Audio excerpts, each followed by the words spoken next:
En este capítulo haremos un breve recorrido histórico sobre cómo el anarquismo llegó a la Argentina y cuáles fueron sus influencias en el ámbito educativo. Volviendo atrás en el tiempo, en la década del 80 se produjo una masiva inmigración argentina.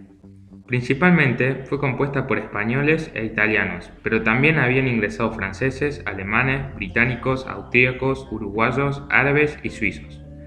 Para que tengamos una idea, más del 50% de los inmigrantes habitaban en Buenos Aires y llegando hacia el fin del siglo ocupaban más del 60% de los trabajadores porteños. En 1880 comienza a surgir el anarquismo en Argentina, protagonizado principalmente por el movimiento obrero, basado en el proletariado urbano.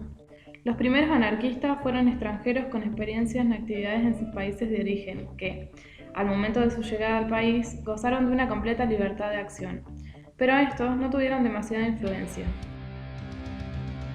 Fue el activismo de Rico Malatesta, un referente del anarquismo mundial de posturas anarcocomunistas que vivió en el país entre 1885 y 1889, las que le dieron mayor vida al anarquismo en Argentina.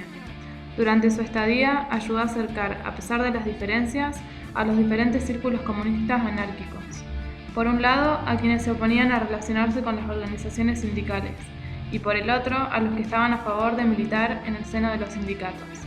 Esta relación entre las diferentes tendencias colapsó cuando Malatesta abandonó la Argentina.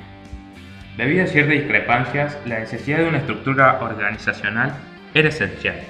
Es por ello que se forma en 1901 la Federación Obrera Regional Argentina, conocido como FORA, en unión con los socialistas. Para ellos, la huelga tenía un carácter insurreccional y era considerada como un instrumento para la lucha por la abolición del Estado y la formación de una nueva sociedad. La primera huelga general en Argentina ocurrió en 1902, en la cual el Estado desplegó todas las fuerzas con las que reprimieron duramente a los trabajadores. En consecuencia de la creación de la Ley de Residencia, cientos de militantes anarquistas y trabajadores fueron expulsados del país. En los años subsiguientes se siguieron realizando manifestaciones y huelgas contra la destitución del Estado, promoviendo sus ideas libertarias. Estas impulsaron la creación de un movimiento feminista, lo que promovió la participación de la mujer. En consecuencia, crearon un diario llamado La Voz de la Mujer. Fue en 1909 una de las represiones más duras conocida como la Semana Roja, en la cual murieron 14 personas y 80 resultaron heridos. Esto se produjo en manos de la policía, que disparó indiscriminadamente contra la multitud bajo órdenes del general Ramón Falcón. Meses más tarde, un joven anarquista judío, Simón Radwitzky, lanzó una bomba al auto de Falcón, asesinándolo en el acto a él y a su secretario. Debido a la constante represión por parte del Estado en contra de los ideales anarquistas, este modelo se fue debilitando poco a poco.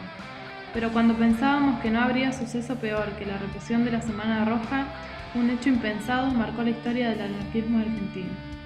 Fue en 1919 la confrontación entre las autoridades y los trabajadores que dio lugar a la Semana Trágica. La policía lanzó un horrible ataque contra los obreros del taller metalúrgico Bacena, dejando como saldo 700 muertos y 4.000 heridos.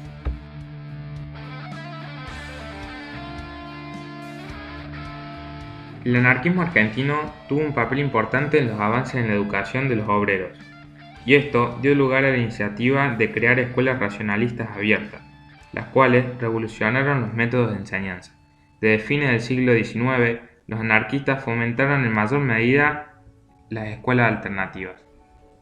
Esto no tuvo una buena mirada desde el gobierno, ya que estas escuelas rechazaban los métodos pedagógicos conservadores oficiales. Esto se debía a que las principales características de la educación anarquista eran el laicismo, La valorización del medio ambiente, el respeto por el desarrollo infantil, la coeducación social y sexual, la oposición a dogmas y símbolos patrióticos. la autogestión.